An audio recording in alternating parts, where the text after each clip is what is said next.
maka sebaiknya dipasang CCTV untuk mengontrol secara online di mana saja dan kapan saja.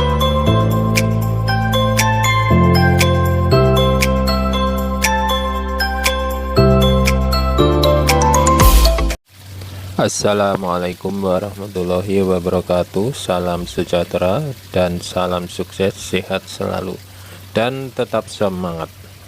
Di video kali ini saya membahas tentang kelebihan dan kekurangan budidaya ikan nila secara biovlog. Dan tak lupa saya ucapkan terima kasih untuk sahabat-sahabat biovlog yang selalu setia mengikuti dan melihat video-video yang sudah saya upload di channel Kang Keong Farm sebelumnya. Dan saya informasikan bahwa ada perubahan nama channel karena ada yang menyarankan untuk mengubah nama channel agar lebih tepat dengan topik channel, yaitu tentang pertanian khususnya budidaya ikan nila. Jadi saya tambahkan kata farm di nama channel saya. Semoga channel ini akan lebih baik lagi perkembangannya ke depan. Oke, kembali ke topik pembahasan video ini, bahwa setiap ada kelebihan pasti ada juga kekurangannya. Budidaya kolam secara biovlog ini mempunyai kelebihan dan kekurangannya.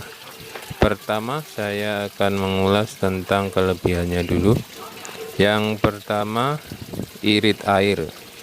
Tidak seperti kolam biasa yang harus rutin ganti air karena kualitas air yang biasanya akan menurun, amoniak yang menumpuk di dasar kolam sehingga ikan terganggu pertumbuhannya karena kurangnya nafsu makan. Maka dengan adanya sistem biovlog, kualitas air akan tetap terjaga tanpa harus mengganti air sampai panen.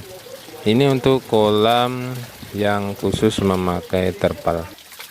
Yang kedua, irit tempat.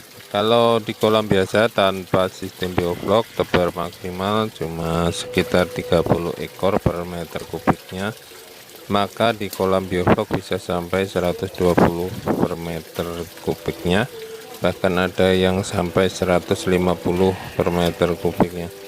Jadi ini sangat cocok untuk yang lahannya sempit. Dan yang ketiga, tanpa bau. Karena kolam biovlog itu suatu sistem yang mengolah atau mengurai limbah dari sisa pakan maupun kotoran di dalam kolam sehingga air akan tetap terjaga dan airnya tidak akan berbau, sehingga tidak akan menimbulkan dampak atau mengganggu lingkungan sekitar. Dan yang keempat, irit pakan. Sudah dibuktikan para ahli bahwa sistem biovlog mampu menghasilkan FCR minimal 1. Artinya jika banyaknya pakan yang sudah diberikan dibandingkan banyaknya hasil daging ikan yang dihasilkan, dikurangi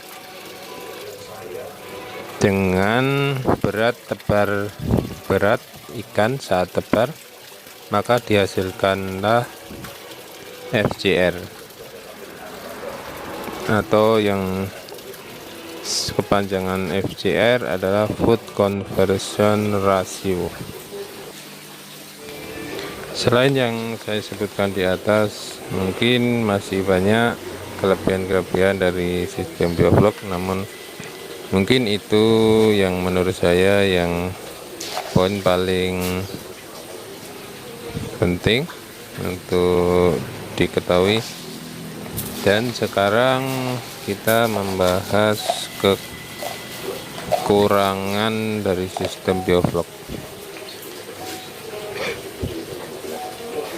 Yang pertama, salah satu kekurangan nila sistem biovlog adalah harus ada listrik di lokasi karena dalam pelaksanaannya kolam biovlog harus menggunakan mesin aerator untuk menyuplai oksigen terlarut dalam kolam dan bekerja 24 jam non-stop, sehingga kalau PLN padam ikan terancam stres dan kalau terlalu lama bahkan bisa mengalami kematian. Dan bukan hanya ikannya saja, namun bakteri pembentuk vlognya juga akan mati, sehingga sangat penting untuk menyediakan listrik cadangan seperti genset. Yang kedua, harus sering dikontrol, karena sering sekali di awal-awal terjadi kesalahan yang menyebabkan ikan mengalami kematian. Salah satunya jika ada selang yang bocor atau lepas, juga mungkin mesin yang mati. Yang jelas kita harus pastikan semua dalam keadaan baik. Namun jika kita sering meninggalkan lokasi, maka sebaiknya dipasang CCTV untuk mengontrol secara online di mana saja dan kapan saja. Dan kekurangan yang ketiga yaitu biaya non pakan lebih besar jika dibanding dengan kolam konvensional atau kolam tanah tanpa sistem biovlog. Untuk biaya operasionalnya lebih besar, namun jika dibanding dengan biaya pakan, biovlog masih lebih unggul karena biaya yang paling besar adalah biaya pakan. Untuk biaya non pakan bisa meliputi biaya listrik, biaya aplikasi biovlognya, biaya peralatan-peralatannya untuk mesin dan perawatannya. Dan itulah kekurangan dari kolam sistem biovlog yang perlu diketahui. Mudah-mudahan informasi ini bisa bermanfaat buat sahabat-sahabat biovlog yang ingin memulai budidaya ikan nila secara biovlog dan akan menjadi pertimbangan ketika untuk memutuskan. Dan saya ingatkan kembali ya sahabat yang belum subscribe, mohon segera subscribe, like, komen, dan klik tombol loncengnya supaya kami lebih semangat untuk upload video-video yang bermanfaat untuk kemajuan kolam biovlog. Sekian dulu pembahasan kelebihan dan kekurangan kolam biovlog, dan ini adalah pendapat dan analisa saya sendiri.